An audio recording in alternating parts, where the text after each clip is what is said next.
8 things you should never do for your ex. No, it's not about blocking their number or deleting every photo you ever took together. There's something deeper going on. Getting over someone doesn't just take time, it takes wisdom. And what you do after the breakup can either heal you or haunt you. Let's explore the 8 things you should never do for your ex and the emotional traps that keep people stuck for months, even years. Ready to finally reclaim your peace? Without further delay, let's dive in. Number 1. Don't be their emotional support system. It's tempting, isn't it? They're going through something rough, and they reach out to you. Suddenly you're on the phone again, talking them through their problems like nothing's changed. But here's the truth, you're not their therapist, and you're definitely not their crutch anymore. Being someone's emotional support after the breakup keeps the bond alive in all the wrong ways. It gives them the benefits of your care without the commitment. And what does that do to you? It keeps you emotionally tied to someone who's no longer investing in you. Now you might think, I don't want to be heartless, and you're not. But protecting your peace isn't cruelty, it's self-respect. Every time you help them through their emotional storms, you're stopping yourself from moving on. You're rebuilding a bridge that should have been burned. Let them lean on someone else. Let them grow on their own. You're not selfish for choosing your own healing over their temporary comfort. Number 2. Don't beg or plead for another chance. This one is painful, because when you're heartbroken, your mind goes into survival mode. You start thinking, maybe if I just say the right thing, maybe if I promise I'll change, maybe they'll come back. But begging, it does the opposite of what you want. It strips away your power, your dignity, and your value in their eyes. People are drawn to strength, not desperation. Psychologically, when someone sees you pleading, they interpret it as a lack of self-worth. They don't see your love, they see your fear of being alone. And nothing kills attraction faster than that. You have to remember, someone who truly wanted to be with you wouldn't need convincing. And if they left, let them go.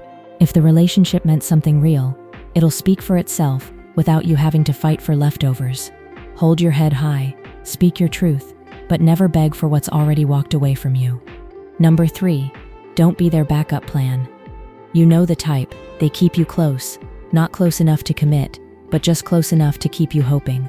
A late night text here, a flirty message there. They're not saying they want you back, but they're not really letting you go either. That's not love, that's convenience. And if you allow yourself to stay in that in-between space, you become a safety net, not a priority.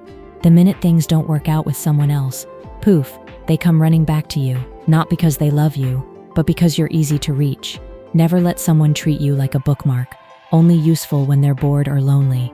If they're unsure about you, that's your sign to be sure about yourself. Close the chapter.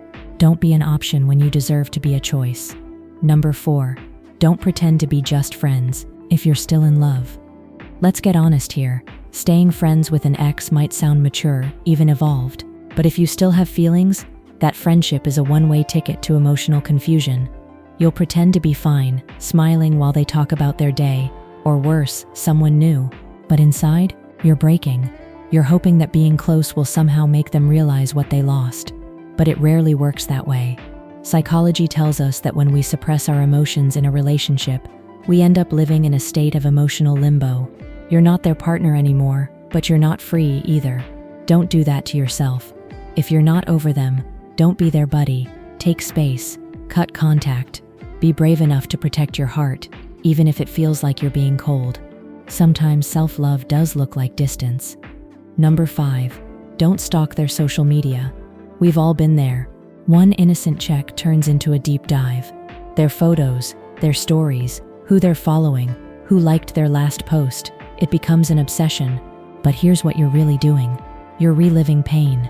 Every scroll is a psychological reinforcement of the idea that they've moved on, and you haven't. You start comparing, overanalyzing, spiraling, and what do you get in return? Anxiety, sleepless nights, emotional exhaustion. You need to break the loop, block if you have to, unfollow if you must. Out of sight isn't cold, it's healing. Because every time you check their profile, you're giving your power away to someone who's no longer in your life. Healing begins when you stop trying to read their story and start writing your own. Number 6. Don't try to make them jealous. The classic rebound strategy. Post a hot selfie, Flirt with someone new in front of mutual friends. Pretend you're thriving. But here's the problem. When your actions are rooted in revenge or validation, they always backfire. Psychologically, this is known as reactive behavior. Doing things not because they align with who you are, but because you want to trigger a reaction in someone else, and that puts them in control of your emotions again. Real healing doesn't require an audience. If you're really doing better, you won't need to broadcast it. And if you are struggling, pretending you're over it will only drag out the pain. Don't play games, don't perform. Grow so much that they wouldn't even recognize the person you've become. Not out of spite, but out of peace. Number 7, don't take responsibility for their actions. After a breakup, it's easy to replay every moment and blame yourself. Maybe I should have been more patient. Maybe I pushed them away. Maybe it was all my fault. But relationships are a two-way street, and if they hurt you, neglected you, cheated, or walked away, that's on them. Taking accountability for your mistakes is mature, but taking responsibility for their bad choices, that's emotional self-harm. You didn't make them do what they did, you didn't force them to leave, and you don't owe them forgiveness they haven't earned. Own your growth, not their guilt. Number 8, don't keep waiting for closure. You might be waiting for the perfect conversation, one final sit-down where they explain everything, apologize for everything, and help you find peace. But guess what? That moment may never come.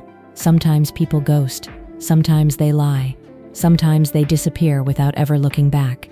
And while it's tempting to wait for closure from them, true closure comes from within. Waiting for answers will keep you in emotional chains. You'll keep replaying scenarios, searching for signs, hoping for a clean ending. But life doesn't always give us that. You have to decide to move on, even if the apology never comes, even if they never explain, even if it hurts. The moment you stop waiting is the moment you start healing. Bonus point: your healing is not their responsibility. Here's the bonus truth that most people don't want to face. Your ex does not owe you healing. They may have broken your heart, but putting it back together, that's your job now. Expecting them to fix what they broke will only keep you stuck, because healing isn't about them. It's about reclaiming your power, your worth, and your life. Stop writing chapters for someone who put the book down. Start showing up for yourself. Start setting boundaries, investing in your growth, and building the life you deserve. Not because you want to prove anything, but because you finally remember who you are. If you've made it this far, drop a simple comment like 888 to let us know you're part of our real community. Now that you've seen what not to do for your ex, let's go even deeper. Because psychology doesn't lie, and these next psychological facts might flip the way you view breakups forever. People often reach out to exes, not out of love, but out of emotional familiarity and comfort. When someone cuts off contact but still views your stories or likes old posts, it's a subconscious attempt to stay emotionally relevant. Wait, before you go, if this video just lit up your brain, seriously, smash that subscribe button right now. And hey, that next video, the one glowing right here on psychological facts about human behavior, tap it right now. Trust me, it's not just facts, it's a cheat code for understanding people, and it will flip your perspective permanently. We're dropping more fire tomorrow. Until then, goodbye. Take care, and God bless you. Amen.